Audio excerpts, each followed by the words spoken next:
Hello everyone. इसके last video में हम पीरियोडिक टेबल स्टडी कर चुके हैं पूरा, है ना। तो अब थोड़ा सा इसमें पीरियोडिक टेबल से रिलेटेड कुछ पॉइंट और बचे हैं, वो भी क्लियर कर लेते हैं। उसके बाद एटॉमिक रेडियाई और वो सारी चीजें पढ़ेंगे। देखो मेंडेलीव ने जो 7 कॉलम्स दिए थे ना, उन 7 कॉलम्स को उन्होंने ए और बी में डिवाइड किया था, डिवाइड किया था। तो ए और बी मिला करके 7 टू 14 तो वो हो गए थे। तो उसके बाद फिर 8th वाले को 3 पार्ट में किया था, फिर 9th वाला एक 0 ग्रुप उन्होंने दिया था। तो उन टोटल कॉलम्स को हम हमारे मॉडर्न पीरियोडिक टेबल में उन्होंने कहाँ रखा था वो भी देखना इंपॉर्टेंट है, क्योंकि उससे रिलेटेड भी क्वेश्चन पूछे जाते हैं। अगर कोई एलिमेंट का एटॉमिक नंबर आपको दे रखा है और पूछा जाता है कि विच ग्रुप या पीरियड या कोई भी उसका लोकेशन पूछा गया, उसका पोजीशन पूछा गया पीरियोडिक टेबल में कि ये कहाँ से बिलोंग करता है, तो from which group this element belongs, तो फिर उसके एटॉमिक नंबर के बेस पर। हाँ, और मेंडेलीव की ग्रुप में अगर वो पूछा जाए, मेंडेलीव की टेबल में अगर पूछ ले कि वहां ये कौन से ग्रुप या कौन से पीरियड से बिलोंग करता है, तो आपको वो निकालना आना चाहिए, ठीक है। तो जो मेंडेलीव की जो पीरियोडिक टेबल थी उसमें उन्होंने 7 जो ग्रुप बनाए थे, कॉलम जिनको बोला था, उनको 7 को 2 पार्ट में ए और बी में किया था। तो दोनों मिलाकर के 14 आपके हो रहे थे। तो देखो ये उन्होंने first, second, third, fourth, fifth, six, 7 and 8 और ये है आपका 9, है ना। ये 9 वाला इसको 0 ग्रुप उन्होंने बोला था। अब देखो ये 7 जो थे यहाँ से फर्स्ट से लेके 7 तक, ये ए एंड बी में उन्होंने डिवाइड किए थे, ए एंड बी में डिवाइड कर दिए थे। तो ये टोटल कितने हो गए फिर आपके?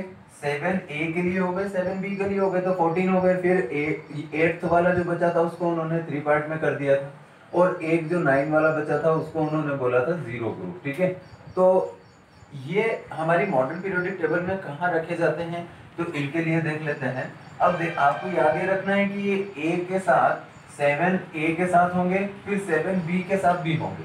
यानी कि देखो मैं बना देता हूँ, first A, second A, third A, fourth A, ऐसा रहेगा।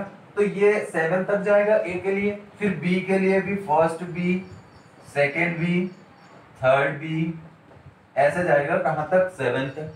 तो इनको हम मॉडर्न पीरियोडिक टेबल में कहां रखते हैं वो देख लेते हैं। तो देखो ये मॉडर्न पीरियोडिक टेबल ऐसा बनता है आपका, है ना। टोटल इसमें ग्रुप्स कितने हैं बच्चों? 18 ग्रुप हैं, लेकिन इनको हम सीधा सीधा नेम दे देते हैं कि ये 18, इस टाइप से नंबर डाल देते हैं कि ये 18 ग्रुप्स आपके हो गए, ऐसा, ठीक है। तो अब देखो ये इस टाइप का हमारा टेबल होता है। अब इसमें यहाँ कौन सा ब्लॉक होता है? S block. यहाँ सेंटर में कौन सा होता है? बी। और यहाँ कौन सा होता है? पी। और आपका नीचे आता है पी ब्लॉक। तो अब ये एफ ब्लॉक, सॉरी पी नहीं एफ। अब जो मेंडेलिव ने ग्रुप बनाए थे, अभी तो हमारे पास आपको पता है ये 1 2 3 4 5 6 7 8 9 10 11 12 13 14 15 16 17 और ये हो गया आपका 18, ठीक है। अभी जो हम पीरियोडिक टेबल पढ़ते हैं उसमें ये ग्रुप होते हैं आपके। ये फर्स्ट ग्रुप हो गया, ये हेलिना की रब से फरियाद ऐसा ट्रिक हमने बना लिया था। यहाँ आपका हो गया था वो बेरिलियम, मैग्नीशियम, कैल्शियम, ये सेकंड वाला हो गया। अब थर्ड में यहाँ डी ब्लॉक एलिमेंट्स आ जाएंगे, तो यहाँ स्कैंडियम आ गया, यहाँ टाइटेनियम आ गया, यहाँ आपका हाइड्रोजन, लिथियम, सोडियम, ऐसा रहेगा, है ना। ये हाइड्रोजन, लिथियम, सोडियम, ये पूरा आपका ग्रुप जो है ये नीचे चलता जाएगा, ये ऐसा। अब यहाँ पर आपका मैग्नीशियम, ये बेरिलियम, मैग्नीशियम, कैल्शियम, यहाँ पर स्कैंडियम, टाइटेनियम, वेनेडियम, यहाँ से चलकर यहाँ जिंक तक आएगा, फिर इधर बोरॉन, यहाँ फिर आएगा एल्यूमिनियम, यहाँ गैलियम, ऐसा आपके ये पीरियड भी चलता है। ये पीरियड इधर से इधर पीरियड जा रहा है, और ये टॉप टू बॉटम आपका क्या है? ग्रुप है। तो अब आपको ये पूछना, ये समझना ये है कि ये जो मेंडेलिव ने जो 7A और 7B बनाए थे, फिर 8 का 3 पार्ट बनाया था, तो वो सारे हमारी मॉडर्न पीरियोडिक टेबल में कहाँ आते हैं, है ना। तो वहां आपको याद रखना है कि ये, मैं थोड़ा सा ब्लैक पेन से यहाँ कर देता हूँ। देखो उन्होंने रखा था फर्स्ट ए, सेकेंड ए, ठीक। अब थर्ड ए कहाँ आएगा? थर्ड ए यहाँ नहीं आता है, थर्ड ए कहाँ आता है? यहाँ। तो देखो यहाँ रखा था उन्होंने third A, fourth A, fifth A, है ना, फिफ्थ ए, और ये है आपका सिक्स ए, और ये है सेवन ए। यहां तक हुआ। ये वाला जीरो ग्रुप था उनके लिए। जब पीरियोडिक मेंडेलीव ने जो टेबल बनाई थी उनमें ये लास्ट वाला जीरो ग्रुप था, और यहाँ third, fourth, fifth, six, seventh A. तो यहां से देखो फर्स्ट और सेकंड ए यहाँ आ गए, फिर थर्ड ए वहां चला गया, फिर वहां से सेवन ए तक डाल दो। अब बी वाले कहाँ डालेंगे? बी में first A, first B, first B, second B, third B, ऐसा करके सेवन बी भी डालना। तो वो यहां से स्टार्ट होता है बच्चों। देखो यहाँ आपका रहेगा फर्स्ट बी, यहाँ रहेगा सेकंड बी। तो अब थर्ड बी कहां से आएगा? फिर थर्ड बी आएगा इस थर्ड वाले ग्रुप से। तो यहाँ आएगा आपका थर्ड बी, यहाँ आएगा फोर्थ, यहाँ फिफ्थ, और यहाँ सिक्स, और यहाँ सेवन। ठीक, अब देखो यहाँ ये जो सेवन वाला है, सेवन तक आपका बी आ गया। अब बचते हैं ये तीन ग्रुप। देखो ये कौन कौन से बच रहे हैं आपका? ये जो मैंने लिखे हुए हैं 8, 9 और 10, ये तीनों जो थे ये कौन से वाले के पार्ट थे? ये 8th वाले के पार्ट थे। समझ में आए? अब देखो आपको यहाँ समझ, ये समझाने के लिए मैंने पूरा ये बनाया है, और इसमें मेंडेलीव और मॉडर्न दोनों पीरियोडिक टेबल्स के ग्रुप्स को कंपैरिजन कर रहे हैं। तो मॉडर्न के तो सीधा सीधा आप पॉइंट कर दो, कुछ नहीं करना है, 1 से लेके 18 तक। बट मेंडेलीव के अकॉर्डिंग फर्स्ट है और सेकंड है, तो यहाँ आ जाएगा, फिर थर्ड है पी ब्लॉक में जाएगा, फिर उसके बाद लास्ट में एक जीरो ग्रुप बचेगा। और बी वालों के आपको याद रखना है फर्स्ट और सेकंड बी वहां जाएगा 11th और 12th ग्रुप में, और फिर थर्ड बी यहाँ से चलेगा थर्ड ग्रुप से फोर्थ, फिफ्थ, सिक्स, सेवन तक। तो ये बी हो गया। फिर 8, 9, 10 वाले जो तीनों पार्ट बचते हैं वो आ जाएंगे 8th वाले में। एक जीरो ग्रुप तो आपका हो ही गया होगा। ठीक, तो इस टाइप से ये कंपैरिजन करना जरूरी था, ये मैंने बता दिया आपको।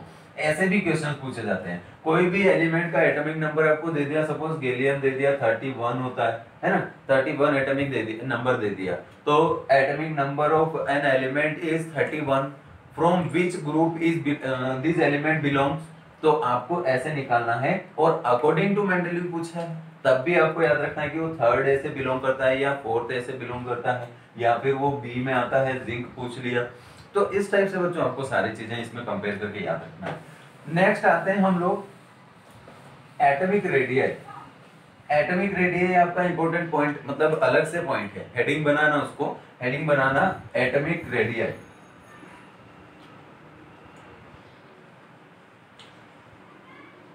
एटॉमिक रेडियस क्या होता है? बहुत ही सिंपल है। कोई भी एटम होगा ना, उसके सेंटर में न्यूक्लियस होता है, तो एटम के आउटर मोस्ट शेल और न्यूक्लियस के बीच की डिस्टेंस को ही हम एटॉमिक रेडियस बोलते हैं। कोई भी एटम होगा ना, एटम इस टाइप से बना होता है, ये सेंटर में उसका न्यूक्लियस होता है। अब ये जो शेल्स है उसमें फर्स्ट शेल, सेकंड शेल, और ये थर्ड शेल, फोर्थ शेल भी हो सकती है। तो जितने भी शेल्स उसमें हैं, उन शेल्स में सबसे लास्ट वाली जो शेल है ये आपका न्यूक्लियस है, और सपोज ये लास्ट वाली शेल है, तो ये न्यूक्लियस से लेकर आउटरमोस्ट शेल के बीच की डिस्टेंस को हम एटॉमिक रेडियस बोलते हैं। तो इसके लिए आपको डेफिनेशन तो लिखना पड़ेगी, स्टेटमेंट लिखना है इसमें। तो इसमें स्टेटमेंट लिखना होगा, it is the distance between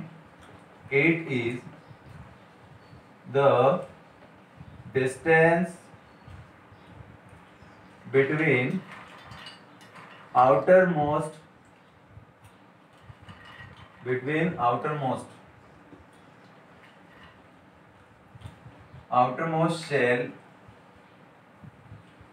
and nucleus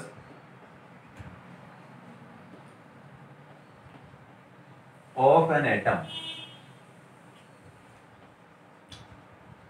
ये एटॉमिक रेडियस होता है, it is called atomic radius. ये आपका डिस्टेंस हो गया न्यूक्लियस से लेकर के आउटरमोस्ट शेल के बीच का। ठीक, अब एक और आता है सेकंड आपका, ये ऐसे पॉइंट आप बनाओगे तो फर्स्ट और सेकंड आता है कोवेलेंट रेडियस। अब कोवेलेंट रेडियस क्या होता है? देखो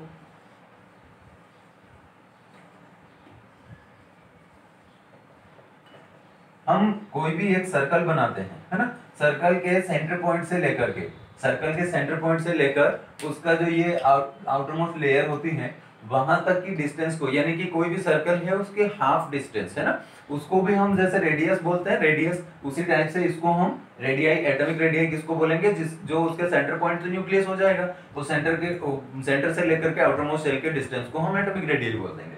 अब वैसे ही कोवेलेंट रेडियाई को क्या बोलेंगे, कोवेलेंट, इसकी डेफिनेशन लिख लो, फिर लिखते हैं, फिर इसको समझते हैं। देखो covalent radii, it is the internuclear, it is the internuclear distance of two atoms, distance of two covalent bonded atom, ऐसा लिखना, two covalent bonded atoms। अब इंटरन्यूक्लियर डिस्टेंस का क्या मतलब है, ये ऊपर हटा देता हूं एटॉमिक रेडियस, यहां बनाओ इसको, दो एटम्स हम लेंगे, हाइड्रोजन हाइड्रोजन के बीच में है, कोई भी एटम एग्जांपल ले लो, आपको एग्जांपल लेना है बस और कुछ नहीं, यहां पर समझना है। सपोज ये ए एटम है और ये बी एटम है, ठीक है। अब ये ए या सेम एटम, अच्छा एक काम करो, इसको भी हम दो डिफरेंट केसेस इसके लिए होते हैं तो दोनों के लिए समझते हैं। एक ही पहला सिंपल सा पॉइंट ये है कि दो एटम होंगे, उन दोनों एटम के बीच में ये जो दो एटम है ये दोनों कोवेलेंट बॉन्डेड है, दोनों के बीच में कोवेलेंट बॉन्ड बन रहा है, तो इसका जो ये न्यूक्लियस है और इसका न्यूक्लियस, इन दोनों के इंटरन्यूक्लियस जो डिस्टेंस है उसको सिंपल सी लैंग्वेज में हम एटॉमिक रेडियस, वो कोवेलेंट रेडियस बोलेंगे, है ना। लेकिन इसमें दो केस होते हैं, तो फर्स्ट केस यहाँ डिपेंड करता है कि एटम्स किस टाइप के हैं, जो दो एटम्स जुड़ रहे हैं वो जरूरी नहीं है कि वो दोनों सेम इलेक्ट्रोनेगेटिविटी या फिर सेम ही टाइप के हो, ऐसा जरूरी नहीं है। तो अगर डिफरेंट टाइप के भी होंगे तो तब दूसरा केस बनेगा। तो देखो फर्स्ट हमें देखना है, ये एक काम करो, इसके लिए आप ये एग्जांपल लिख करके पहले यहाँ पर लिख लेना, ये होता क्या है वो तो मैंने समझा दिया है। अब केस देख लेना, फर्स्ट केस है ना, फर्स्ट केस देखो, फर्स्ट केस में क्या हो सकता है, if same atoms are bonded, if same atoms are bonded by covalent bond, obviously covalent bond से बॉन्डेड होंगे तभी हम उसकी एटॉमिक रेडियस काउंट कर कैलकुलेट कर पाएंगे, ठीक है ना।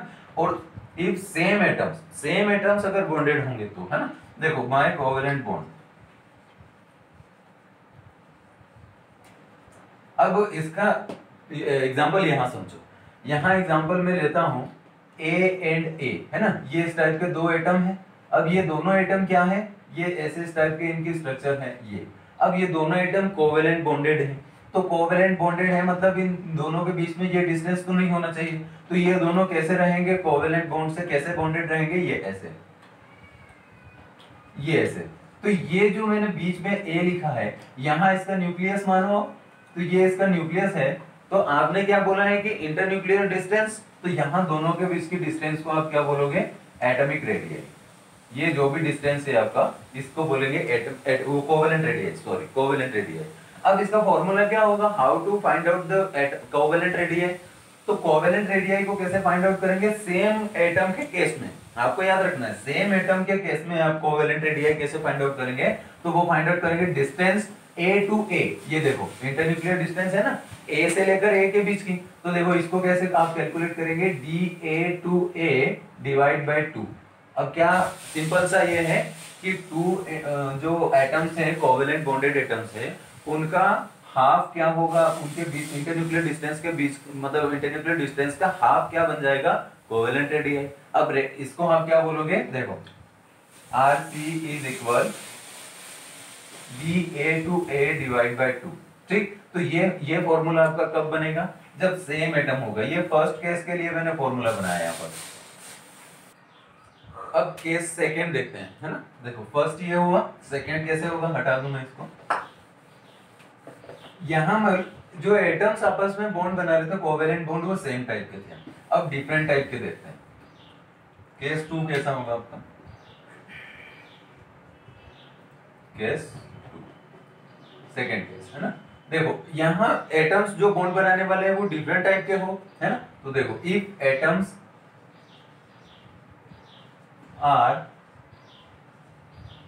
डिफरेंट, एटम्स आर डिफरेंट, तब क्या होगा, देखो ए है एक एटम, एक आपका बी है। अब इन दोनों में ये आपका न्यूक्लियस इस टाइप से, ये इन दोनों के बीच में कोवेलेंट बॉन्डिंग हो रही है। इसको आप क्या बोलोगे? अच्छा इतना दूर नहीं, इसको पास ही बनाओ। कोवेलेंट बॉन्डिंग हो रही है, इनकी इंटरन्यूक्लियर जो डिस्टेंस है ये ऐसा, ये बी का न्यूक्लियस। अब इन दोनों के बीच की जो इंटरन्यूक्लियर डिस्टेंस है उसको हम एटॉमिक रेडियाई बोल रहे हैं, वो कोवेलेंट रेडियाई बोल रहे हैं, बट यहाँ फॉर्मूला चेंज हो जाएगा। ठीक है, जब आपका अभी हमने क्या बोला था कि सेम एटम्स रहेंगे तो फॉर्मूला लगेगा Da2A, है ना। देखो Da2A डिवाइड बाय 2, ये इक्वल हाफ हो जाएगा।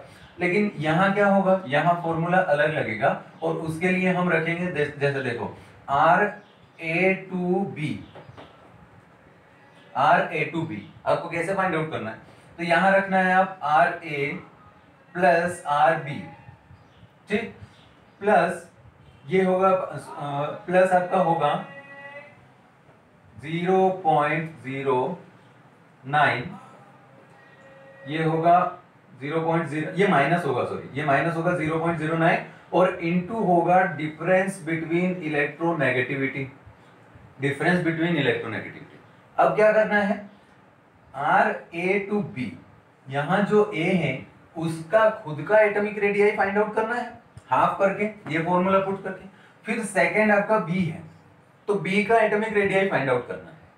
तो इन दोनों का जो भी वैल्यू आता है उन दोनों को आपस में प्लस करके, फिर यहां उनका इलेक्ट्रोनेगेटिविटी भी डिफरेंट ही रहेगा, तो उन दोनों के बीच का जो डिफरेंस आएगा उसको आप यहां पुट करेंगे, उसका मल्टीप्लाई करेंगे 0.09। अब इन दोनों का जो वैल्यू आता है उसको उसमें से इसको माइनस कर देंगे, इन दोनों का जो वैल्यू आएगा, समझे। तो ये फॉर्मूला बच्चों आपका होगा कोवेलेंट रेडियाई फाइंड आउट करने का इन केस सेकंड। और केस सेकंड क्या है? इफ एटम्स आर डिफरेंट, अगर डिफरेंट एटम्स रहते हैं तब आपको ये फॉर्मूला पुट करना है। अब इसका कोई एग्जांपल देखना रहेगा, पहले हम इसका देखते हैं सेम एटम वाले का। सेम एटम वाले के लिए मैं आपको पूछता हूं एटॉमिक कोवेलेंट रेडियाई, ऐसा करो, यहां आपको अगर ऐसा क्वेश्चन पूछा जाता है covalent radii can be calculate of oxygen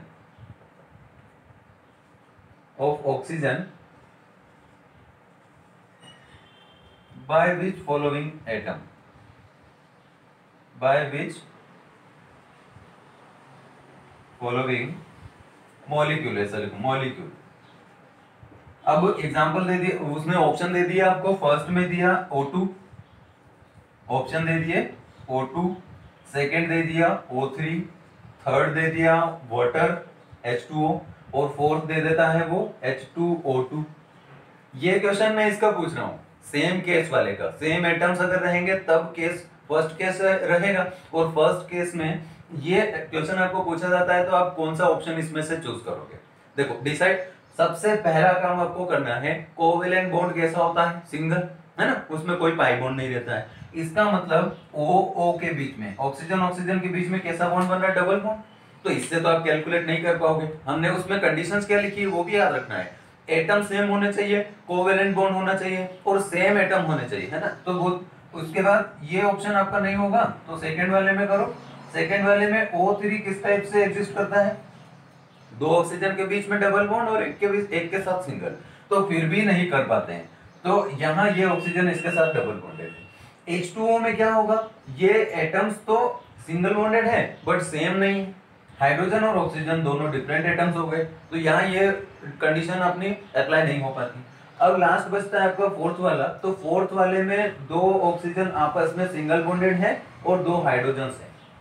यहाँ रूल अप्लाई हो रहा है क्योंकि दोनों ऑक्सीजन आपस में सिंगल बॉन्डेड भी है और दोनों ऑक्सीजन से मतलब सेम एटम्स भी है। तो इसका आंसर क्या दोगे आप कि atomic radii covalent radii can be, है ना, कोवेलेंट, यहाँ रेडियाई लिखना, सॉरी यहाँ रेडियाई नहीं लिखा था। देखो covalent radii can be calculated of oxygen by H2O2 molecule, हो गया पेरोक्साइड, हाइड्रोजन पेरोक्साइड। अब नेक्स्ट इसका एग्जांपल केस सेकंड का। सेकंड केस में आपको क्वेश्चन पूछा जाए कि आप एटॉमिक रेडियाई कैलकुलेट करिए। अब देखो यहाँ क्वेश्चन लिख देता हूं मैं आपको, फिर उसका आंसर देता हूं। Calculate calculate the atomic radius, covalent radius, covalent radius of HF hydrogen fluoride if distance या if atomic radii of H2 is 1.44 या 1, इसका आएगा आपका H2 का होगा 0.72 है ना, और F2 एंड F2 1.44, ये एंगस्ट्रॉम है आपका। ठीक है, अब क्या होगा, पहले आपको इनका एटॉमिक रेडियस निकालना होगा, हाइड्रोजन का और फ्लोरीन का। तो यहाँ ये सॉरी इसको 4 करो, एक काम, इसको 4। अब इन दोनों का आपको पहले एटॉमिक रेडियस निकालना पड़ेगा और ये फॉर्मूला पुट करना रहेगा। तो देखो बताओ, फ्लोराइड का बताओ, फ्लोरीन का यानी कि F2 का एटॉमिक रेडियस आप कैसे करेंगे, 1.44 डिवाइड बाय 2 एंगस्ट्रॉम, ऐसा रहेगा। ठीक, इसकी वैल्यू क्या आएगी, 0.72 ऐसा आएगी, 0.72 ये एंगस्ट्रॉम। ये वैल्यू किसकी आई, फ्लोरीन के लिए। ठीक है, ये फ्लोरीन के लिए एटॉमिक रेडियस हो गया। H2 के लिए क्या आएगा, H2 के लिए आएगा आपका, यहाँ कितना दे रखा है, 0.74 डिवाइड बाय 2, तो ये होगा आपका क्या, 0.37 एंगस्ट्रॉम। ठीक, तो ये हो गया बच्चों आपका इन दोनों के एटॉमिक रेडियस की वैल्यू आ गई। अभी हमने यहाँ जो फॉर्मूला लिखा है उसमें A एंड B यानी कि हाइड्रोजन और फ्लोराइड दोनों के लिए आपको क्या लिखना है, फ्लोरीन दोनों के लिए ये जो वैल्यू आ रही है एटॉमिक रेडियस की, तो इन दोनों वैल्यू को यहाँ फॉर्मूला में पुट करो। इधर ऊपर से मैं हटा देता हूँ, यहाँ फॉर्मूला में आप R A एंड B दोनों के लिए वैल्यू पुट करो, तो ये होगा आपका R A to B is equal, ये सीधा रखो इसको, ये वैल्यू किसकी आई है आपकी, हाइड्रोजन की 3. तो फ्लोरीन की रखो पहले, फ्लोरीन की हम रखेंगे 0.72 प्लस हाइड्रोजन की आ रही है 0.37, तो माइनस क्या करना है 0.09 और इनटू में क्या रखना है, इनटू में इलेक्ट्रोनेगेटिविटी डिफरेंस रखना है। ये डेल हम किस लिए लगाते हैं, डिफरेंस। तो किस दोनों इलेक्ट्रोनेगेटिविटी दोनों की कैसी है, देखो फ्लोरीन की होती है 4.0 और हाइड्रोजन की होती है कितनी 2.1, इलेक्ट्रोनेगेटिविटी डिफरेंस निकालो 1.9 आएगा। तो 1.9 इलेक्ट्रोनेगेटिविटी डिफरेंस आप कहाँ रखोगे, इस ब्रैकेट के अंदर। अब इसको सोल्व करोगे ना, तो जो वैल्यू आएगी आपकी इन दोनों की वैल्यू, इसको प्लस करो तो कितना आ रही है, इसकी वैल्यू आएगी आपकी 1.9 आएगी, 1.9 के आसपास, और इसकी आएगी कितनी 0.171। ठीक, इन दोनों को आप इन दोनों को माइनस करोगे तो 0.919 ऐसा आएगा, 919। तो बच्चों ये एंगस्ट्रॉम में वैल्यू आएगी, किसकी वैल्यू है ये, कोवेलेंट रेडियस की, in case of different atoms. समझ में आया, तो ये फॉर्मूला हमें कोवेलेंट रेडियस के केस में देखना है। अब इसके बाद देखते हैं हम मेटेलिक रेडियस, है ना। मेटेलिक रेडियस क्या होता है, देखो थर्ड पॉइंट है ये, फर्स्ट हमने एटॉमिक रेडियस पढ़ा है, दूसरा कोवेलेंट, और अब ये मेटेलिक है। अब मेटल्स के बीच में, है ना, मेटेलिक रेडियस, ये मेटल्स के बीच में यानी मेटल एटम्स जो होते हैं उनके बीच में, उनके एटम्स के बीच में जो डिस्टेंस, उनके एटम के बीच में न्यूक्लियस का जो डिस्टेंस होता है उसको हम बोलते हैं मेटेलिक रेडियस। तो it is the distance between, है ना, सिंपल है, it is the distance between two metal atoms, metal atoms. ठीक है, अब देखो यहां मेटल एटम्स क्या होते हैं, मेटल एटम्स थोड़े ज्यादा क्लोज होते हैं। ठीक है, मेटल एटम्स जो होते हैं वो ज्यादा क्लोज होते हैं, यानी कि उनके बीच में इंटरन्यूक्लियर, उनके बीच में इंटरमोलिकुलर डिस्टेंस बहुत कम होता है। इसका मतलब ये जो RM यानी कि RM हम किसको बोलेंगे, RM हम ले रहे हैं यहाँ पर मेटल्स के लिए। तो ये जो एटम है, जैसे ये एक एटम, ये एक एटम है, इन दोनों के बीच का जो डिस्टेंस है, ये एटम ये एटम, इन दोनों के बीच का जो डिस्टेंस है ये बहुत ही कम डिस्टेंस होता है, तो ये RM हो गया। अब वैसे ही अगर हम देखें वैन डर वाल रेडियस, एक और होता है वैन डर वाल रेडियस, तो वांडरवाल रेडियाई कैसा होता है, दो टाइप का। फर्स्ट होता है आपका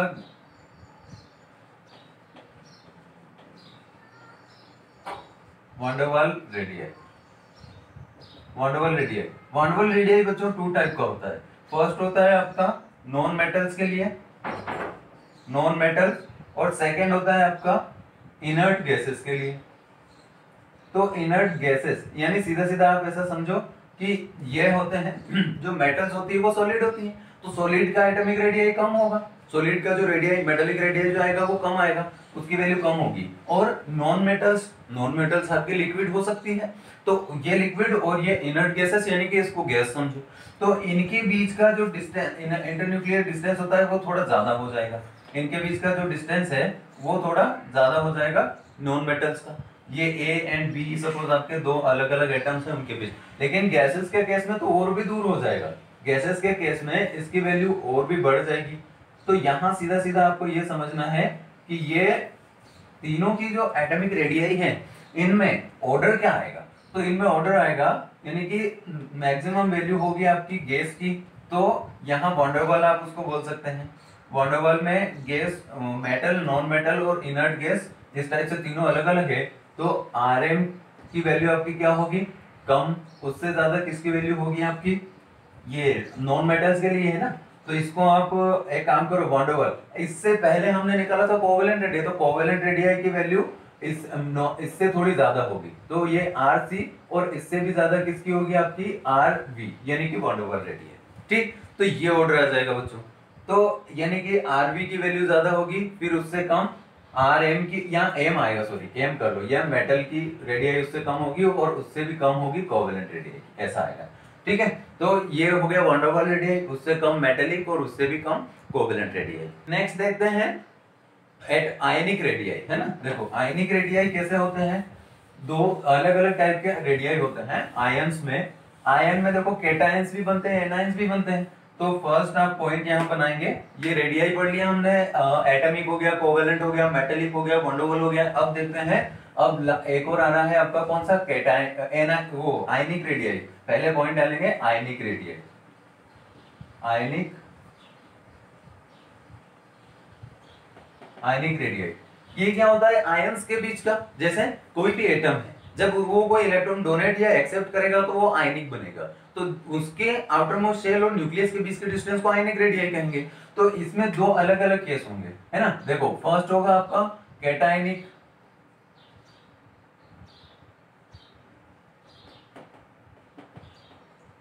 कैटायनिक रेडियाई,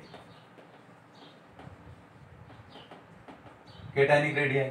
अब ये क्या होगा, जब कोई एटम अपना इलेक्ट्रॉन डोनेट करेगा, तो इलेक्ट्रॉन डोनेट करेगा तो क्या होगा, वो आयन में चेंज होगा, और डोनेट करेगा तो पॉजिटिव आयन में चेंज होगा, इसलिए उसको कैटायन बोलेंगे। तो कैटायनिक रेडियाई कैसा फॉर्म होगा, सपोज आपका ये है सोडियम का एग्जांपल लेते हैं। सोडियम होता है आपका कैसा, 11 इलेक्ट्रॉन, ये है आपका न्यूक्लियस, फर्स्ट शेल में 2 इलेक्ट्रॉन्स, सेकेंड शेल में 8, तो ये हो गए आपके 10, ये 10 हो गए। अब एक इलेक्ट्रॉन और बाकी है, तो वो यहाँ रहेगा आपका। ठीक, अब ये सोडियम है, अभी ये क्या कर रहा है, कैटायन बनेगा। कैसे बनेगा, एक इलेक्ट्रॉन डोनेट करेगा, तो ये एक इलेक्ट्रॉन जब डोनेट करेगा तो यहाँ कैसा बन जाएगा आपका न्यूक्लियस, फर्स्ट सेल में 2 इलेक्ट्रॉन्स, सेकेंड सेल में वही 8 इलेक्ट्रॉन। ये देखो फिर क्या होगा, लास्ट वाली सेल तो इसकी खाली हो गई, ये एक इलेक्ट्रॉन डोनेट कर दिया ना इसने, ये इलेक्ट्रॉन जब डोनेट करेगा तो ये Na+ में कन्वर्ट हो जाएगा, और Na+ में कन्वर्ट हो गया तो ये बाहर वाली शेल इसकी खत्म हो गई, इसकी कोई जरूरत ही नहीं है क्योंकि इलेक्ट्रॉन बचा ही नहीं वहां पे। तो सीधा सीधा यहाँ आपको ये समझना है कि आयनिक रेडियाई, देखो यहाँ आप इसमें स्टेटमेंट डालना कि आयनिक रेडियाई, हाँ यहाँ क्या बोल रहे थे हम, रेडियाई मतलब क्या, ये न्यूक्लियस से आउटरमोस्ट शेल की डिस्टेंस, तो यहाँ ये आउटरमोस्ट शेल इसकी, ये वाली शेल हट गई, मतलब पहले तो इसकी रेडियाई इतनी थी, अब इतनी रह गई, यानी कि 2 ही शेल इसके पास रह गई, तो यहाँ रेडियाई की वैल्यू कम हो गई। ठीक, तो सिंपल सा आपको ये बताना है कि cationic radii, cationic radii is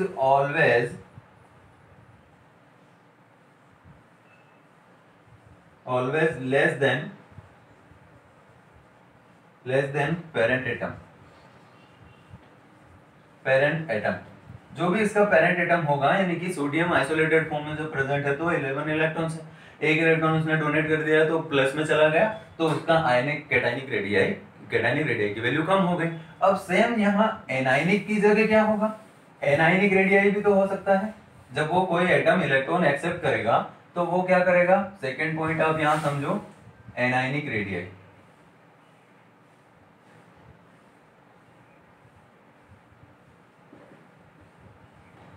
anionic radii, अब देखो एनायनिक रेडियाई का एक एग्जांपल लेते हैं। इसमें कोई एटम इलेक्ट्रॉन एक्सेप्ट करेगा, ये फ्लोरीन है, फ्लोरीन का एग्जांपल लेते हैं। एटम इलेक्ट्रॉनिक जो एटॉमिक नंबर कितना है 9, तो इलेक्ट्रॉन्स भी 9 है उसमें।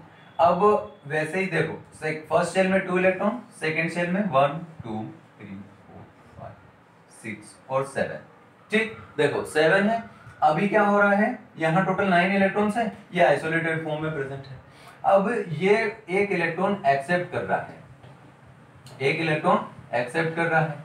अब ये कैसा बनाएगा, यहाँ अभी कितने इलेक्ट्रॉन्स थे, बाहर वाली शेल में 8 और अंदर वाली में कितने हैं, देखो अंदर वाली शेल में 2 इलेक्ट्रॉन्स है और बाहर वाली में 7 थे, सॉरी। तो अब एक इलेक्ट्रॉन ने एक्सेप्ट किया ना, तो सेकंड शेल में 1 2 3 4 5 6 7 और 8 हो गए। एक इलेक्ट्रॉन, यहाँ कितने थे, 3 + 3 6 और 1 7 थे। अब यहाँ कितने हो गए, 3 + 3 6 2 8 हो गए। तो अब ये यहाँ कैसा था, बिना कोई चार्ज वाला, यहाँ F माइनस में चला गया, यहाँ माइनस चार्ज आ गया इस पर, इसने इलेक्ट्रॉन एक्सेप्ट किया तो अब इसके पास इलेक्ट्रॉन्स कितने हुए, इलेक्ट्रॉन्स हुए इसके पास 10, यहाँ कितने थे 9 इलेक्ट्रॉन्स। अब इसमें एक चीज और है बच्चों, वो ये है कि यहाँ आप इलेक्ट्रॉन बाय प्रोटॉन का रेशियो देखो जरा। एटम इलेक्ट्रिकली न्यूट्रल होता है, कोई भी एटम होगा वो इलेक्ट्रिकली न्यूट्रल होता है। कैसे, जितने उसमें नंबर ऑफ इलेक्ट्रॉन्स है उतने ही नंबर ऑफ प्रोटॉन्स भी प्रेजेंट रहते हैं। तो यहाँ इलेक्ट्रॉन बाय प्रोटॉन का रेशियो क्या होता है, इलेक्ट्रॉन कितने हैं 9, तो डिवाइड बाय प्रोटॉन्स भी सेम 9 रहेंगे। बट जब इसने एक इलेक्ट्रॉन एक्सेप्ट किया तब इसमें इलेक्ट्रॉन बाय प्रोटॉन का रेशियो डिफरेंट हो जाएगा। वो कैसे होगा कि इसके पास प्रोटॉन्स तो जो खुद के हैं वो 9 ही है, बट इलेक्ट्रॉन्स इसने एक इलेक्ट्रॉन और एक्सेप्ट कर लिया बाहर से, तो इलेक्ट्रॉन बाय प्रोटॉन का रेशियो फिर यहाँ क्या होगा, इसमें क्या चेंज आएगा कि ये हो जाएगा 10 इलेक्ट्रॉन्स डिवाइड बाय 9 क्या रह जाएंगे, प्रोटॉन्स। प्रोटॉन्स आपके 9 ही हैं, बट इलेक्ट्रॉन एक और इसने एक्सेप्ट कर लिया।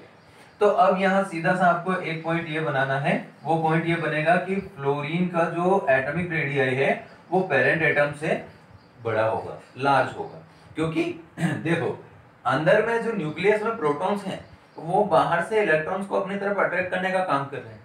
तो जब वो बाहर भी 9 इलेक्ट्रॉन्स हैं और अंदर में भी 9 प्रोटॉन्स हैं, तो वो इक्वली उनको अपनी तरफ अट्रैक्ट करके खींच के रख सकते हैं। लेकिन बाहर में पॉपुलेशन ज्यादा हो जाती है, नंबर ऑफ इलेक्ट्रॉन्स ज्यादा हो जाते हैं, और अंदर में नंबर ऑफ प्रोटॉन्स कम है, वो उनको ज्यादा खींच नहीं पाते हैं, तो फिर उसका साइज क्या होगा, बड़ा हो जाएगा। तो इसलिए इसको आप लिख सकते हैं ionic radii, anionic radii, anionic radii is always large than parent atom, large than parent atom। Same ऐसे ही केटायंस में भी होगा, है ना। केटायंस में कैसे होगा, देखो यहाँ जो ये एनायनिक रेडियाई बन रहा है ये पेरेंट एटम है, इससे जो एनायनिक रेडियाई बन रहा है वो क्या है, लार्ज है। तो वैसे ही केटायन में इसका अपोजिट होगा। केटायन में क्या होगा, सोडियम में हमने देखा था ना, अभी सोडियम का मैंने एग्जांपल दिया था, तो सोडियम आपका ए नहीं रहेगा, तब उसमें एटॉमिक नंबर क्या रहेगा 11, तो उसका इलेक्ट्रॉन बाय प्रोटॉन रेशियो क्या रहेगा 11/11, है ना। लेकिन वो क्या करेगा, एक इलेक्ट्रॉन डोनेट कर देगा, तो वो इसका इलेक्ट्रॉन डोनेट हो जाएगा, तो ये बनेगा आपका Na+, तो इसका एटॉमिक नंबर बन जाएगा 10, और ये इलेक्ट्रॉन बाय प्रोटॉन रेशियो कितना हो जाएगा 10/11, ठीक है। तो ये हम क्या बता रहे थे कि ये जो कैटायनिक रेडियाई जो बनता है, तो cationic radii always less than parent atom, ठीक है। यहाँ तक हुआ। नेक्स्ट पॉइंट आपका है आइसो इलेक्ट्रॉनिक स्पीशीज, है ना। आइसो इलेक्ट्रॉनिक स्पीशीज ये होता है मैंने डी एंड एफ ब्लॉक में भी बताया है। आइसो इलेक्ट्रॉनिक स्पीसीज वो होते हैं जिनमें सेम नंबर ऑफ इलेक्ट्रॉन्स होते हैं, यानी जितने जो एक कोई मॉलिक्यूल हुआ या एटम हुआ, अगर वो इलेक्ट्रॉन डोनेट या एक्सेप्ट कर लेता है और किसी अदर एटम के बराबर इलेक्ट्रॉन्स उसमें हो जाते हैं, तो then they both are called isoelectronic species. ठीक, तो देखते हैं एग्जांपल्स इसके। पहले तो आप हेडिंग डाल करके डेफिनेशन इसकी, iso electronic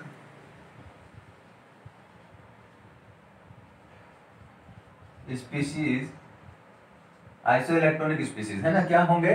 same number of electron atoms, two और मोर एटम्स, ऐसा लिखेंगे टू और मोर, टू और मोर एटम्स, टू और मोर एटम्स हैव या having, atom having same number of electrons are called isoelectronic species। Examples देखें, देखो ना, सोडियम है आपका, सोडियम का एटॉमिक नंबर कितना होता है? 11, लेकिन उसको आपने एक इलेक्ट्रॉन डोनेट करा के प्लस में कर दिया, Na+, अब इसका एटॉमिक नंबर कितना रह गया? 10। वैसे ही आपका ऑक्सीजन कितना होता है? 8। अगर ये 2 माइनस में जाएगा, 2 इलेक्ट्रॉन एक्सेप्ट करेगा, तो 2 इलेक्ट्रॉन एक्सेप्ट करके ये क्या बनेगा आपका? O2 minus. तो इसका भी एटम्स कितने, इसके पास भी इलेक्ट्रॉन कितने हो गए? 10। तो अब यहाँ सोडियम एंड ऑक्सीजन, तो सोडियम आपका प्लस में 1+, तो इसके पास भी 10, और ऑक्सीजन पर 2 माइनस, तो इसके पास भी 10। तो ये दोनों क्या है? Iso electronic species. ठीक है, तो ऐसे ही आपको बहुत सारे एग्जांपल्स जो आप आइसो इलेक्ट्रॉनिक स्पीसीज है ना, तो ऐसे बहुत सारे एग्जांपल्स जिनमें सेम नंबर ऑफ इलेक्ट्रॉन्स आते हैं, वो सभी आपके क्या है? सेम नंबर, वो आइसो इलेक्ट्रॉनिक स्पीसीज।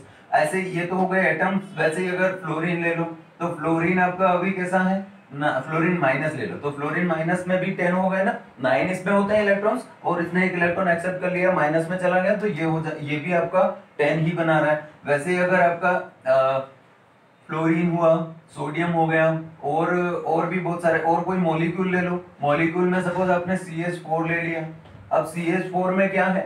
CH4 में भी कार्बन के 6 और 4 हाइड्रोजन के, हाइड्रोजन में 1 इलेक्ट्रॉन होता है, तो कार्बन के 6 + 4 हाइड्रोजन के, तो ये भी 10 हो गया, तो इसमें भी 10 इलेक्ट्रॉन्स, इसमें भी 10 इलेक्ट्रॉन्स।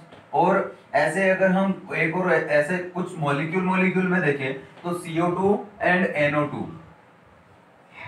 CO2 एंड NO2 में भी क्या होगा बच्चों? 22 इलेक्ट्रॉन्स इनमें होते हैं, तो ये दोनों भी आपके कैसे हैं? Iso electronic species. इन दोनों में क्या हो रहा है? इसमें भी 22, इसमें भी 22 इलेक्ट्रॉन्स है, तो ये दोनों आपके आइसो इलेक्ट्रॉनिक स्पीसीज है। अब इनमें भी रेडियाई कैसे देखेंगे हम? आयनिक, इनके अंदर भी जो आइसो इलेक्ट्रॉनिक स्पीसीज होती है, इनमें रेडियाई कैसे देखेंगे कि नंबर ऑफ इलेक्ट्रॉन तो सेम हो, बट प्रोटॉन डिफरेंट रहेंगे, और प्रोटॉन डिफरेंट रहेंगे तो इनकी रेडियाई भी, इनकी भी रेडियाई, आइसो इलेक्ट्रॉनिक स्पीसीज में भी रेडियाई में डिफरेंस आएगा। तो कैसे आएगा देखते हैं। ये है आपका सपोज ऑक्सीजन, ठीक है, ऑक्सीजन 2 माइनस में अभी, और फ्लोरीन है 1 माइनस में। वैसे ही आपका सोडियम कैसा है? 1+ में, और मैग्नीशियम कैसा है? 2+ में। ये इनमें सभी में सेम नंबर ऑफ इलेक्ट्रॉन्स है, they all atoms having same number of electrons, so they are called isoelectronic species. But यहाँ डिफरेंस आएगा रेडियाई में, और उसको कैसे हमें फाइंड आउट करना है? देखो इलेक्ट्रॉन बाय प्रोटॉन का रेशियो देखो, यहाँ इलेक्ट्रॉन कितना है? यहाँ इलेक्ट्रॉन है आपका, इलेक्ट्रॉन बाय प्रोटॉन, यहाँ इलेक्ट्रॉन है आपका 8, और प्रोटॉन है आपका, सॉरी इलेक्ट्रॉन है 10, क्योंकि ये 2 माइनस में, और प्रोटॉन कितना है? 8। क्योंकि जो सेंटर में न्यूक्लियस में जो प्रोटॉन्स रहेंगे वो नंबर सेम रहेगा, इलेक्ट्रॉन्स एक्सेप्ट या डोनेट वो करते रहेंगे, तो यहाँ 8 इलेक्ट्रॉन्स। तो अब देखो बाहर में ज्यादा इलेक्ट्रॉन आ गए, है ना, ये मैं एक्सप्लेन करता हूँ, पहले ये इलेक्ट्रॉन बाय प्रोटॉन रेशियो देख लेते हैं। देखो यहाँ इलेक्ट्रॉन्स कितने हो गए? 10, सेम है, बट प्रोटॉन्स तो 9 है उसमें। अब यहाँ सोडियम में 10 है, बट इलेक्ट्रॉन्स, वो प्रोटॉन्स कितने हैं? 11। मैग्नीशियम में भी 10 है, बट प्रोटॉन्स आपके कितने हैं? 12। अब यहाँ आपको साइज देखना है कि किसका साइज लार्ज होगा, तो साइज लार्ज कैसे होगा? देखो ऑक्सीजन है, ऑक्सीजन के न्यूक्लियस में 8 प्रोटॉन्स है टोटल, बट बाहर कितने इलेक्ट्रॉन्स है 10। तो जब अंदर प्रोटॉन्स कम रहेंगे तो इलेक्ट्रॉन्स को अपनी तरफ अट्रैक्ट नहीं कर पाएंगे, तो साइज बड़ा ही रहेगा। यानी जितना ज्यादा प्रोटॉन्स उनको खींच लेंगे इलेक्ट्रॉन्स को, उतना साइज स्मॉल हो जाएगा। तो अभी इसका साइज तो लार्ज रहेगा क्योंकि अंदर में सिर्फ 8 प्रोटॉन्स है जो इनको अट्रैक्ट कर रहे हैं इलेक्ट्रॉन्स को। लेकिन यहाँ क्या हो रहा है, यहाँ थोड़े और बढ़ गए, तो यहाँ 9 प्रोटॉन्स न्यूक्लियस में है और बाकी बाहर कितने 10 है, तो सिर्फ एक ही कम है। 9 आपका अंदर प्रोटॉन से, बाहर इलेक्ट्रॉन एक ही ज्यादा है, तो इसका साइज थोड़ा सा छोटा होगा। अब इधर देखो, यहाँ बाहर में इलेक्ट्रॉन आपके कितने हैं, अंदर में प्रोटॉन कितने हैं, सॉरी इलेक्ट्रॉन तो कितने हैं 10 और प्रोटॉन कितने हैं 11। तो अंदर में ज्यादा है, बाहर में तो 10 ही रह गए, कम हो गए। तो ये अंदर ज्यादा लोग है तो ये बाहर के इलेक्ट्रॉन्स को इजीली अट्रैक्ट कर लेंगे, खींच लेंगे अपनी तरफ, तो इसका साइज थोड़ा और स्मॉल। और सेम वैसे यहाँ पर 12 आपके न्यूक्लियस में है और बाहर में तो सिर्फ 10 इलेक्ट्रॉन्स है, तो 12 प्रोटॉन्स इलेक्ट्रॉन्स को इजीली अट्रैक्ट कर लेंगे, तो साइज स्मॉल हो जाएगा।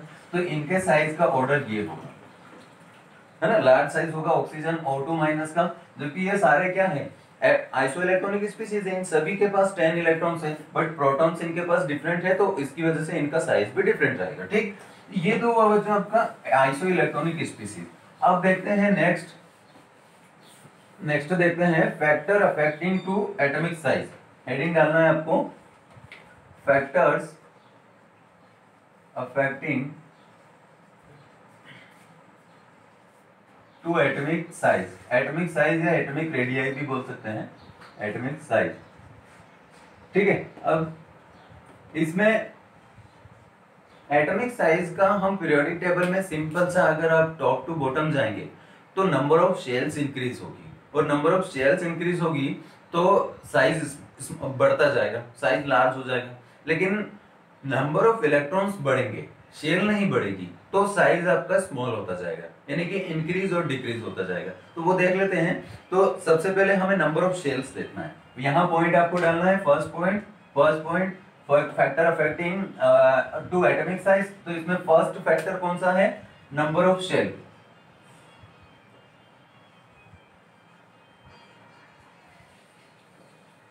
नंबर ऑफ शेल्स, अब देखो नंबर ऑफ शेल्स इंक्रीज होगी तो साइज भी इंक्रीज होगा। तो यहां आपको क्या करना है, नंबर ऑफ शेल्स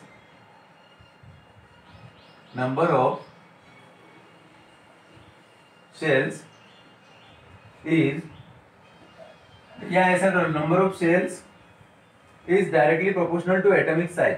ठीक है, ये मैंने यहाँ शॉर्ट में कर दिया एटॉमिक साइज, तो ये directly proportional to atomic size है। अगर मैंने अभी बताया कि नंबर ऑफ शेल इंक्रीज होती जाएगी तो साइज भी इंक्रीज होगा। अब शेल क्या होती है, ये शेल होती है, ये न्यूक्लियस है, अब इसके पहली shell, second shell, third shell, fourth shell, ये सारी शेल होती है। तो इनका नंबर अगर बढ़ता जाएगा तो साइज भी लार्ज होगा, और अगर इनका नंबर नहीं बढ़ेगा, सिर्फ नंबर ऑफ इलेक्ट्रॉन्स बढ़ेंगे तो साइज स्मॉल होगा। और इस किस वजह से, क्योंकि यहाँ ये जो न्यूक्लियस आता है इसमें ही प्रोटॉन्स होते हैं, और ये प्रोटॉन्स बाहर वाले इलेक्ट्रॉन्स को, इन शेल्स में जो भी इलेक्ट्रॉन्स प्रेजेंट है सभी में, इन सभी इलेक्ट्रॉन्स को अपनी तरफ अट्रैक्ट करने का काम करते हैं। यहाँ जो प्रोटॉन्स रहते हैं वो इन इलेक्ट्रॉन्स को स्ट्रांगली अपनी तरफ अट्रैक्ट करने का काम करते हैं। आगे पढ़ते हैं ये वाला इफेक्ट, जो न्यूक्लियस का जो इफेक्ट होता है, ये आगे पढ़ते हैं। तो अभी देखो, अभी इसमें भी क्या होगा, नंबर ऑफ शेल्स हमने बोला कि directly proportional to atomic size है, बट इसमें भी ग्रुप और पीरियड दोनों डिफरेंट होते हैं, अलग अलग। तो फर्स्ट देखते हैं in a period, in a group में देखते हैं, पीरियड में नहीं, ग्रुप है ना। देखो ग्रुप में क्या होगा, as we go to top to bottom, ऐसा लिखो, as we go to top to bottom, top to bottom, atomic size increases, atomic size increases due to number of shells increases, number of shell increase होता है तो size भी increase होता रहता है। ठीक है, तो इस यहाँ हम एग्जांपल देखें कि आप कहां से जा रहे हैं, टॉप टू बॉटम बोला है, तो लिथियम से ले लो, तो लिथियम का साइज थोड़ा स्मॉल होगा, बट उससे ज्यादा लार्ज होगा सोडियम का, और उससे लार्ज किसका होगा पोटेशियम का, उससे किसका होगा ज्यादा रुबिडियम का। तो ऐसे top to bottom size increase होता रहेगा, ठीक है। बेरिलियम, मैग्नीशियम, कैल्शियम, अगर आप एक और वो वाला सेकंड वाला ग्रुप भी लोगे तो उसमें भी ऐसे ही होगा, बेरिलियम, मैग्नीशियम, कैल्शियम और आपका ये आ जाएगा स्ट्रोंशियम, ठीक। तो ऐसे साइज इंक्रीज होगा टॉप टू बॉटम। अब सेकंड देखते हैं, in a group period, in a period. अब पीरियड में क्या होता है बच्चों, हम लेफ्ट टू राइट जाते हैं, तो लेफ्ट टू राइट जाएंगे तो क्या होगा वो देखना है। As we go to left to right, as we go to left to right, है ना, left to right, atomic size decrease, atomic size decreases due to number of electrons increases, number but shells remaining same, shells remains same, ऐसा लिखना remains same। क्या बोला यहाँ पर कि आप लेफ्ट टू राइट जाओगे तो नंबर ऑफ इलेक्ट्रॉन्स तो इंक्रीज होंगे बट शेल सेम रहेगी, तो शेल सेम रहेगी तो साइज डिक्रीज होगा, और वो किसकी वजह से होगा, इफेक्टिव न्यूक्लियर चार्ज। ये इसको हटा के मैं अभी बता देता हूं आप लोगों को। यहां आपने लेफ्ट टू राइट जा रहे हैं, लिथियम है, ये पीरियड है आपका, लिथियम से आप चले कहां, दोनों का बता देता हूं मैं, एक काम करो, लिथियम से आप आए टॉप टू बॉटम में, एक बार ग्रुप का देख लो फिर हम पीरियड में भी जा रहे हैं। ग्रुप में लिथियम का एटॉमिक नंबर होता है बच्चों 3, तो 3 होगा तो इसका आप स्ट्रक्चर ऐसे बनाओगे, ये न्यूक्लियस हो गया, फर्स्ट शेल में 2 इलेक्ट्रॉन, सेकंड शेल में 1 इलेक्ट्रॉन, ठीक है। अब आप इधर इससे नीचे की तरफ आओ ग्रुप में, तो अभी कितनी शेल है पहले वो काउंट कर लो, यहाँ 2 शेल्स है ना। अब यहाँ आप सोडियम पर आओ तो सोडियम 11 होता है सोडियम का एटॉमिक नंबर, तो इसका स्ट्रक्चर आप ऐसे बनाओगे, पहला ये न्यूक्लियस हो गया, फर्स्ट शेल में 2 इलेक्ट्रॉन्स, सेकंड शेल में 1 2 3 4 5 6 7 और 8 हो गए। अब एक और शेल, एक और इलेक्ट्रॉन इसका बच रहा है, क्योंकि टोटल इलेक्ट्रॉन काउंट करो यहाँ पर 1 2 और 8 ये 10 हो गए, तो अब एक इलेक्ट्रॉन और आपको इसकी बाहर वाली शेल में एंटर कराना पड़ेगा, तो इसकी शेल और इसकी शेल काउंट करो, इसमें 1 2 शेल थी, इसमें 1 2 3 शेल थी, तो अगर आप टॉप टू बॉटम गए तो नंबर ऑफ शेल इंक्रीज हुआ ना, तो नंबर ऑफ शेल इंक्रीज होगा तो ये साइज इंक्रीज होगा। अब देखते हैं पीरियड में, पीरियड में क्या बोला है कि आप अगर लेफ्ट टू राइट जाओगे तो left to right suppose lithium से ही ले लो, तो लिथियम का एटॉमिक साइज होता है 1, मतलब टोटल 3 इलेक्ट्रॉन होते हैं, तो इसमें फर्स्ट शेल में 2 और सेकंड शेल में 1 इलेक्ट्रॉन आएगा, तो इसका साइज कितना है, 2 शेल्स तक जा रहा है इसका साइज। अब देखते हैं हम राइट की तरफ बढ़ते हैं, तो यहाँ आता है बेरिलियम, अगर बेरिलियम का एटॉमिक नंबर होता है 4, तो यहाँ पर फर्स्ट शेल में 2 इलेक्ट्रॉन्स और सेकंड शेल में 2 इलेक्ट्रॉन्स डाल दो। यहाँ तो हमें शेल इंक्रीज कराने की, नंबर ऑफ शेल तो बढ़ा ही नहीं, नंबर ऑफ शेल अगर नहीं बढ़ा तो शेल तो सेम रहेगी ना, तो सेम शेल रहेगी मतलब साइज फिर इंक्रीज होने की बजाय डिक्रीज होगा, और क्या होगा ये हम अभी अगला इफेक्टिव न्यूक्लियर चार्ज में पढ़ने वाले हैं। बस ये समझो कि लेफ्ट टू राइट जाने पर साइज डिक्रीज होगा क्योंकि नंबर ऑफ शेल सेम रहेगा, और टॉप टू बॉटम आने पर साइज इंक्रीज होगा due to increases of number of shell, ठीक। चलो नेक्स्ट देखते हैं फिर। अब एक पॉइंट और, हमने रेडियाई पढ़े हैं अभी, इसके पहले हमने एटॉमिक रेडियाई पढ़ा है, कोवेलेंट रेडियाई, मेटालिक और वॉन्डरवॉल रेडियाई, है ना।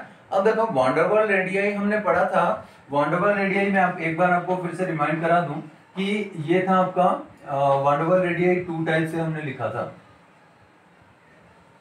देखो ये ऐसा था ना, यहां हमने लिखा था कि ये था नॉन मेटल्स के लिए, नॉन मेटल्स, और यहाँ क्या था, यहाँ था नॉन मेटल्स और यहाँ था आपका इनर्ट गैसेस, है ना, इनर्ट गैस के लिए था।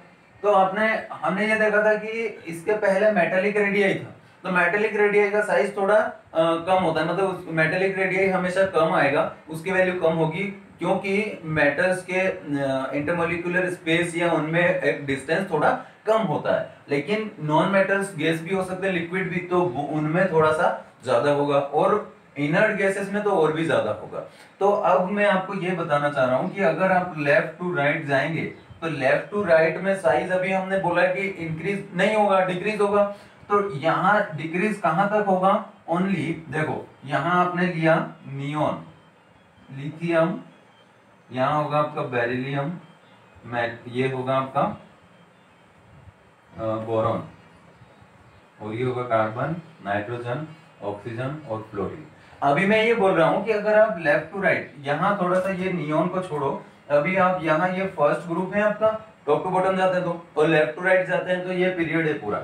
यहाँ आप लिथियम से beryllium, boron, carbon, nitrogen, fluorine और आखिरी में कौन आएगा आपका नियोन। लेकिन अभी हमने बोला है कि इनर्ट गैस का जो वॉन्डरवॉल रेडियस होता है वो लार्ज होता है। तो सीधा सा आपको ये पॉइंट याद रखना है। आपको अगर कोई पूछे कि atomic size left to right जाने पर क्या होता है, तो हमेशा डिक्रीज ही नहीं होता है। क्या होता है, लास्ट में जो इनर्ट गैसेस हैं उनमें वंडरवॉल रेडियस प्रेजेंट रहता है। इसकी वजह से इनके पूरे पीरियड में इनका साइज सबसे लार्ज रहेगा, सिर्फ एक पीरियड में। अगर आप लिथियम से जा रहे हैं तो नियोन आएगा लास्ट में, इनर्ट गैस, और नियोन का साइज इन सभी के कंपैरिजन में ज्यादा होगा ड्यू टू वंडरवॉल रेडियस। समझे? तो अब आपको सिंपल सा एक ये बताना है, सीरीज है वो सीरीज क्या होगा, इस टाइप से होगा, सोडियम से, फिर लिथियम, फिर बेरिलियम, बोरॉन, कार्बन, नाइट्रोजन और फ्लोरीन का साइज सबसे स्मॉल होगा इनके पीरियड में। समझे? तो ये होता है। अब नेक्स्ट देखते हैं सेकंड पॉइंट। ये तो था आपका नंबर ऑफ शेल। अब सेकंड पॉइंट क्या है आपका? सेकंड पॉइंट है ENC। ये क्या होता है? ये इसका फुल फॉर्म होता है बच्चों इफेक्टिव न्यूक्लियर चार्ज। ये जो है ये इसको क्या बोलते हैं? Effective nuclear charge, effective nuclear charge. अब ये क्या होता है, आप किसी भी एटम का इस टाइप से स्ट्रक्चर बनाते हैं, ये न्यूक्लियस हो गया, first shell, second shell, third shell. तो इसमें जो प्रोटॉन्स प्रेजेंट है, ये प्रोटॉन्स क्या काम कर रहे हैं, यहाँ बाहर वाले इलेक्ट्रॉन्स, सपोज यहाँ आपका एक इलेक्ट्रॉन प्रेजेंट है, यहाँ भी इलेक्ट्रॉन है, ये अब इस शेल के अंदर भी इलेक्ट्रॉन्स हैं, यहाँ भी शेल, इसको मैं हाफ करता हूँ, एक काम करो ऐसा बनाता हूँ, ये आपका न्यूक्लियस है। अब यहाँ एक शेल है, फिर इसके बाद एक शेल है, इस टाइप से शेल्स है, नंबर ऑफ शेल्स हैं इसमें। तो ये इनर वाली शेल्स हो गई, समझो इनर शेल, ठीक है, और ये वाली हो गई आपकी आउटर शेल, जो सबसे बाहर वाली शेल है, आउटर शेल। अब क्या हो रहा है, यहाँ भी इलेक्ट्रॉन्स प्रेजेंट है, यहाँ भी है और यहाँ भी है। तो इन शेल्स में तो सिर्फ इलेक्ट्रॉन्स होते हैं, प्रोटॉन तो वहां होते नहीं है। तो ये जो न्यूक्लियस होता है, प्रोटॉन सिर्फ इसमें प्रेजेंट होते हैं। ये जो न्यूक्लियस होता है, प्रोटॉन्स ओनली न्यूक्लियस में ही प्रेजेंट होते हैं, और एक और होते हैं न्यूट्रॉन्स, बट न्यूट्रॉन्स पर तो जीरो चार्ज होता है, प्रोटॉन पर क्या होता है, पॉजिटिव चार्ज, और इलेक्ट्रॉन पर नेगेटिव। तो ये जो प्रोटॉन्स है, ये सबसे आउटर मोस्ट शेल वाले इलेक्ट्रॉन्स को भी अपनी तरफ अट्रैक्ट करके रखते हैं। ये इस सबसे आउटर मोस्ट शेल के इलेक्ट्रॉन को भी अपनी तरफ अट्रैक्ट करके रखते हैं, ताकि वो अपनी ही शेल में क्या करे, चक्कर लगाता है ना, स्पिन करता है। तो यहाँ क्या होता है, इसकी वजह से ये इलेक्ट्रॉन्स अपनी तरफ खिंचाते हैं, तो इसका साइज स्मॉल या लार्ज होता है। तो इस इफेक्टिव न्यूक्लियर चार्ज डायरेक्टली क्या होगा आपका, ये जितना ज्यादा होगा, एक तो ये है, इसको एक और बोलते हैं बच्चों जेड इफेक्ट, इसको जेड इफेक्ट भी बोलते हैं। और हाँ, इफेक्टिव न्यूक्लियर चार्ज आपको क्या बताया अभी, कि अगर ये इफेक्टिव न्यूक्लियर चार्ज यानी कि प्रोटॉन का अट्रैक्शन इलेक्ट्रॉन्स के टुवर्ड्स बहुत ज्यादा रहेगा, तो वो उनको इजीली खींच के रखेगा, और खींच के रखेगा तो क्या होगा, एटॉमिक साइज भी, मतलब ये ज्यादा होगा तो एटॉमिक साइज कम होगा। ठीक, तो देखो effective nuclear charge is inversely proportional, inversely proportional to atomic size. ठीक, यानी कि इफेक्टिव न्यूक्लियर चार्ज ज्यादा रहेगा तो आपका साइज उसका क्या हो जाएगा, कम, क्योंकि ये उन इलेक्ट्रॉन्स को अपनी तरफ स्ट्रांगली अट्रैक्ट करके रखेगा, खींच के रखेगा। तो ये होता है इफेक्टिव न्यूक्लियर चार्ज। लेकिन अभी देखो यहाँ एक चीज और हो सकती है कि ये तो इनर शेल हो गई, ये आउटर शेल हो गई, अब यहाँ बीच में एक और शेल आ रही है ना। अब इस शेल की वजह से कहीं ऐसा तो नहीं कि इन इलेक्ट्रॉन और इन बाहर वाले इलेक्ट्रॉन्स के बीच में कुछ रिपल्शन हो रहा हो, क्योंकि ये तो पॉजिटिव नेगेटिव नेगेटिव चार्ज वाले हैं, प्रोटॉन्स इनको अट्रैक्ट कर रहा है, यहाँ तक ठीक है। बट अगर ये बीच वाले इलेक्ट्रॉन्स इन बाहर वालों को बाहर की तरफ प्रेस करें, क्योंकि इनमें रिपल्शन हो रहा है, तो इनमें रिपल्शन होगा और इसको बाहर की तरफ प्रेस करेंगे, तो इफेक्टिव न्यूक्लियर चार्ज भी वहां कुछ नहीं कर सकता। तो सीधा सीधा आपको यह समझाने की कोशिश में कर रहा हूं कि ये जो बीच वाले इलेक्ट्रॉन्स होंगे और इनकी वजह से बाहर वाले इलेक्ट्रॉन्स को जो रिपल्शन जाता है, इसको भी एक इफेक्ट कहते हैं। और इसको कौन सा इफेक्ट कहते हैं? Shielding effect. ठीक है, इसको आपको याद रखना है अच्छे से। ये शील्डिंग इफेक्ट है, इसकी वजह से एटॉमिक साइज इंक्रीज होता है, क्योंकि अगर ये इलेक्ट्रॉन्स इनको ज्यादा रिपेल करेंगे बाहर वाले इलेक्ट्रॉन्स को, तो ये इफेक्टिव न्यूक्लियर चार्ज फिर कम हो जाएगा। क्योंकि ये जो यहाँ वाले जो प्रोटॉन्स हैं, ये इतनी दूर वाले शेल के इलेक्ट्रॉन्स को खींच के नहीं रख पाएंगे, क्योंकि ये बीच वाले जो होंगे इलेक्ट्रॉन्स यहाँ वाली शेल में, ये इलेक्ट्रॉन्स इनको बाहर की तरफ रिपेल करेंगे और इफेक्टिव न्यूक्लियर चार्ज कम हो जाएगा। तो अब आप यहाँ एक पॉइंट ये लिखिए कि effective nuclear charge is direct inversely proportional to atomic size. लेकिन शील्डिंग इफेक्ट कौन सा? शील्डिंग इफेक्ट आपका एटॉमिक साइज के क्या होगा? डायरेक्टली प्रोपोर्शनल, क्योंकि ये इनको बाहर की तरफ रिपेल कराएंगे तो साइज बड़ा होगा ऑटोमेटिकली। तो इफेक्टिव न्यूक्लियर चार्ज का ये क्या हो जाएगा? इनवर्सली। तो देखो यहां मैं हटा के ये लिख देता हूं। देखो ये बी जो है, ये शील्डिंग इफेक्ट के लिए लिख रहा हूं मैं। Shielding effect is inversely proportional, क्या हो जाएगा आपका? ई एन सी, क्योंकि ये इलेक्ट्रॉन, ये जो आपका इफेक्टिव न्यूक्लियर चार्ज है, इसको कम करने का काम कर रहा है। अब वैसे ही आप अगर एटॉमिक साइज के इसको देखें, ये जो शील्डिंग इफेक्ट है, ये एटॉमिक साइज का क्या होगा? ये देखो, shielding effect is directly proportional to atomic size, क्योंकि शील्डिंग इफेक्ट जितना ज्यादा होगा उतना ही बड़ा साइज हो जाएगा एटम का, और उतना कम क्या हो जाएगा? Effective nuclear charge. तो इस टाइप से बच्चों ये पॉइंट्स थे इसमें। तो अब आपके पास अलग अलग शेल्स, नंबर ऑफ सब शेल्स होती हैं, सब यानी कि आपका जो ये एटम है, इस एटम के ये शेल्स होती हैं और इनमें सब शेल्स होती है। इनको हम बोलते हैं के, एल, एम और एन, इस टाइप से ये शेल्स होती हैं। अब इनके अंदर सब शेल्स होती हैं, तो सब शेल्स कौन सी होती है? एस, फिर होता है पी, फिर होता है डी, एफ, इस टाइप से एस, पी, डी, एफ, इस टाइप से होता है। ठीक है, ये हम एटॉमिक स्ट्रक्चर ऑफ एटम या एटॉमिक स्ट्रक्चर, इस नाम से एक चैप्टर जो हमारा 11th का है, उसमें पढ़ते हैं ये सारी चीजें। तो ये जो सब शेल्स होती हैं, इनमें आपको यहाँ शील्डिंग इफेक्ट का एक वो देखना है, इफेक्टिव न्यूक्लियर चार्ज का। इफेक्टिव न्यूक्लियर चार्ज की एक सीरीज देखो कि अगर आपके पास एस सब शेल है या पी सब शेल है, डी है या एफ है, तो इनमें इफेक्टिव न्यूक्लियर चार्ज की क्या सीरीज रहेगी?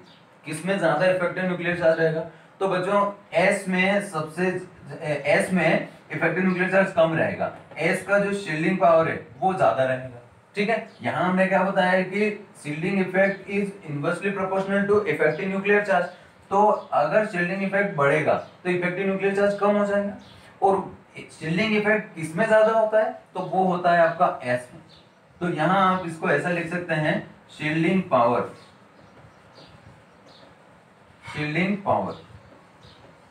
ठीक है, shielding power of sub shell, shielding power of sub shell. अब देखो एस सब शेल जो होती है, इसकी शील्डिंग पावर ज्यादा होती है, इसके बाद पी की थोड़ा कम, और डी की और कम, और एफ की तो और भी कम होती है। इसका रीजन क्या है? तो रीजन है इसका, रीजन है बच्चों इसका स्फेरिकल शेप। स्फेरिकल शेप किसका? Spherical shape. ये जो एस सब शेल होती है, एस सब शेल का साइज कैसा, शेप कैसा होता है? ये ऐसा होता है। ये इस टाइप से पॉजिटिव चार्ज सेंटर में होता है, और ये होता है आपका, ये इस टाइप से, ये आपका क्या होता है? एस का शेप होता है। ये हम एस, पी, डी, एफ का शेप देखते हैं, तो शेप में एस का शेप कैसा होता है? स्फेरिकल। और पी का कैसा होता है? डम्बल शेप, इस टाइप से। ठीक है, पी में एक्स, वाई और जेड होते हैं, तो इस टाइप से ये P X, P Y, P Z आप ऐसे डम्बल शेप बनाते हैं। और डी का होता है डबल डम्बल शेप। ठीक है, तो अब आपको ये एक शील्डिंग पावर का जो सीरीज था मैंने बता दिया है, ये एक टाइप से, इस टाइप से डिक्रीज होता जा रहा है। एस का शील्डिंग पावर ज्यादा, और रीजन क्या है उसका? ड्यू टू स्फेरिकल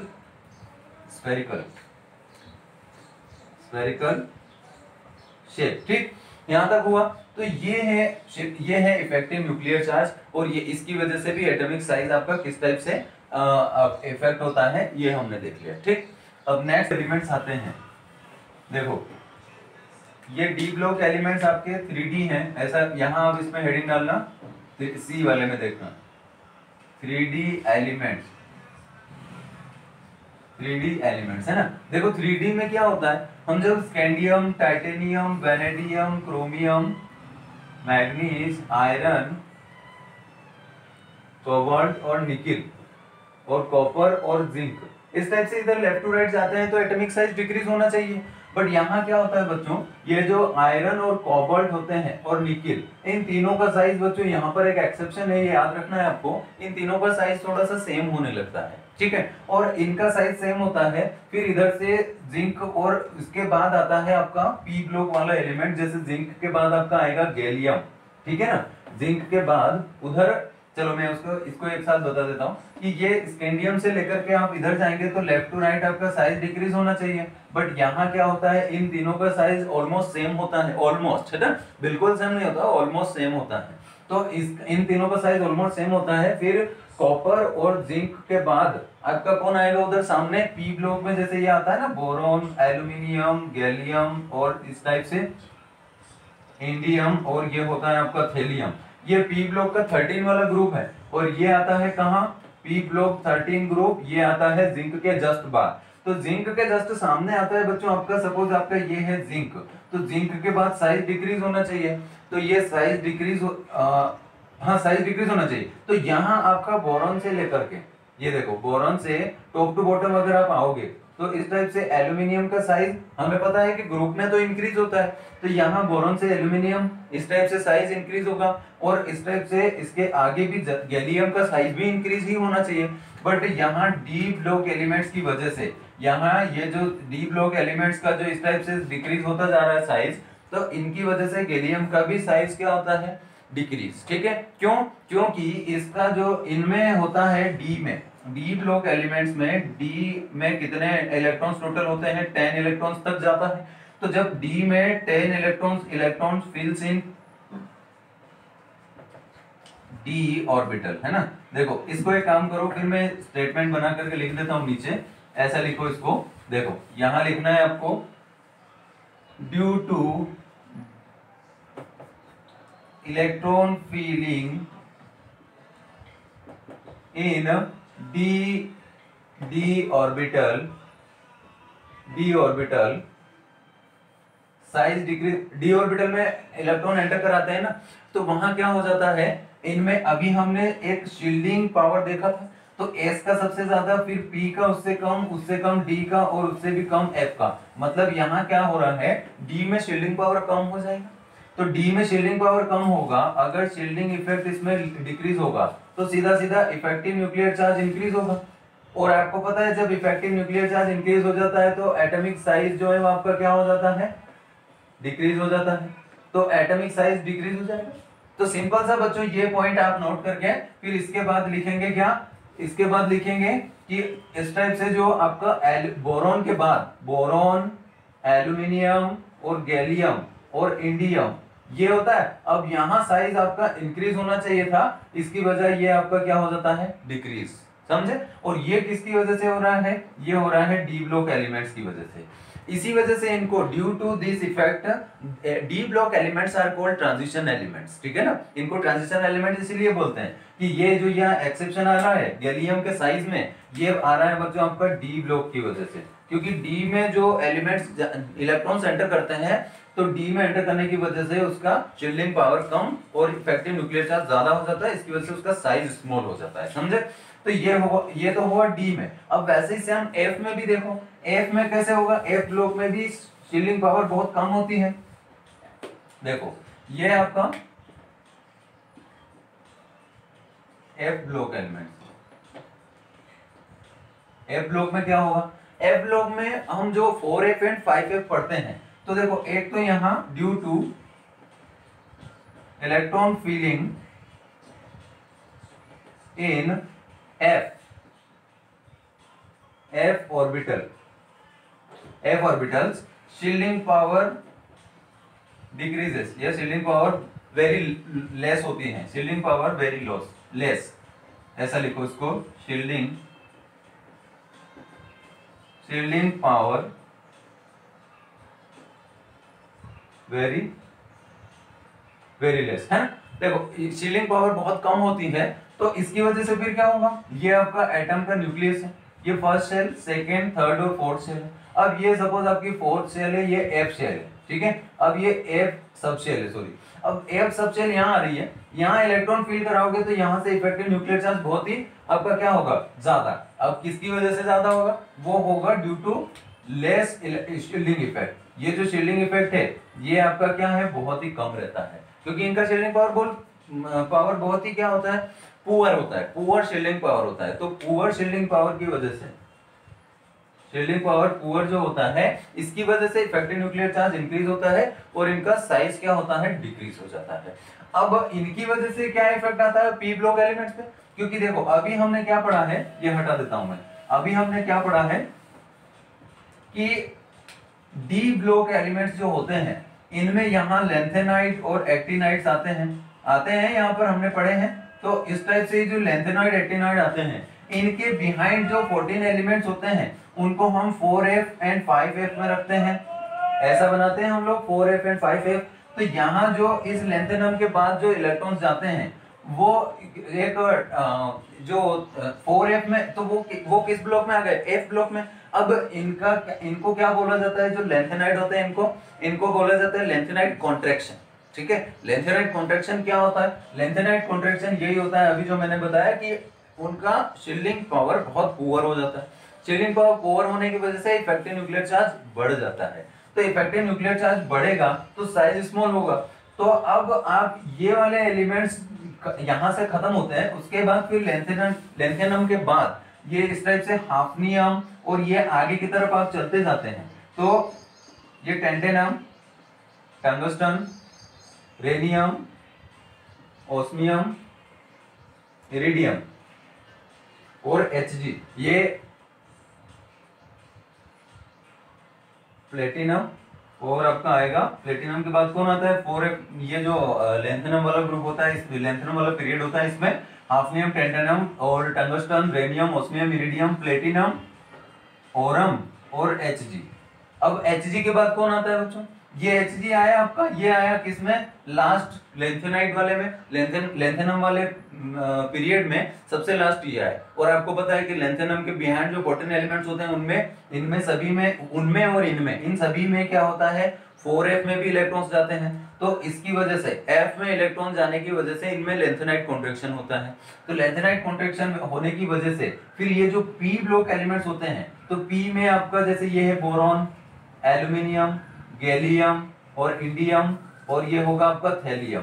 अभी हमने गैलियम का तो देखा, यहाँ डी की वजह से इसका साइज डिक्रीज हो रहा है, डी ब्लॉक एलिमेंट्स की वजह से। लेकिन अब इधर क्या होगा, इस इंडियम का भी जो साइज होगा वो इंडियम का साइज होगा किसके बराबर, थैलियम के। अभी हम क्या बोलते थे कि टॉप टू बॉटम जाने पर तो साइज डिक्रीज होगा, बट इंक्रीज होगा, बट यहाँ पर इंक्रीज नहीं होकर के ये साइज फिर बच्चों आपका क्या हो जाता है, इक्वल, ऑलमोस्ट सेम हो जाता है, ऑलमोस्ट इक्वल होता है साइज, ठीक। तो बच्चों ये होता है आपका लेंथेनाइड कॉन्ट्रैक्शन, भी इसी को बोलते हैं, इट इज